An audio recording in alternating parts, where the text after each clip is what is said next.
What's going on? It's your boy CJ Goodfellow. We back with that real thing, that real boxing-ish, the boxing clinic. And, talking about, Julius Indongo and Terence Bud Crawford giving up six figures, at least $100,000 to sanctioning bodies to see who becomes, the undisputed champion of the junior welterweight division.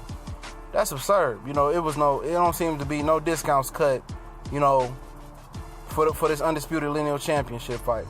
And that's crazy.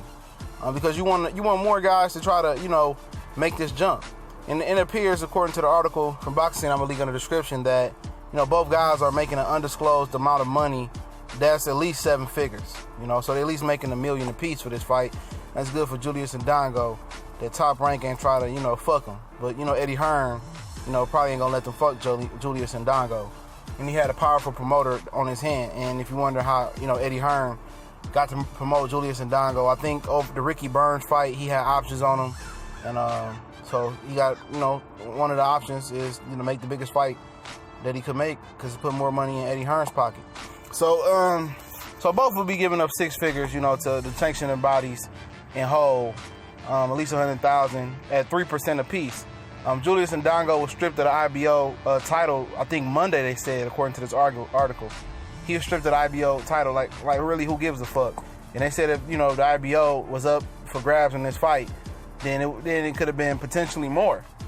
And, the WBC, the WBO, the WBA, and the IBF that Indongo holds, each of them are estimated to be able to take 3% from both fighters, so that's 12% of their purse going to the sanctioning belts bodies. And the last undisputed fight was the first fight between Bernard Hopkins and Jermaine Taylor, which Jermaine Taylor won. And 1 and 2 fights were Bernard Hopkins crowd robbery, but that's the last time it happened. And the rematch, it didn't happen because the IBF wasn't up for grabs for whatever reason that was. And it's crazy. And they want to know why more. And fans want to know why more guys don't try to become undisputed or become unified champion, because there's more money out their pocket. Both of these guys, if Indongo was fighting for $1 million, even before taxes, if it's just $1 million, just from sanctioning body fees, he ain't making $1 million.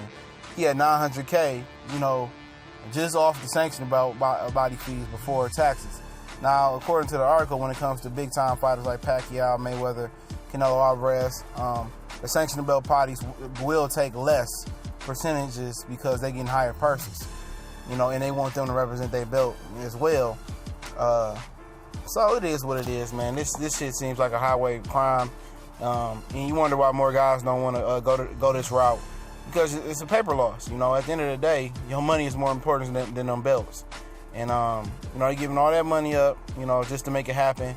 Hats off to both of these guys, man. And, hopefully it's a good fight. Hopefully Julius Indongo gets a fair shake if it comes down to it, but I don't think it's really going to come to that. I think, Bud is going to handle business and move up to 147 afterwards. But, giving up at least $100,000 before the fight, that's crazy. We gone.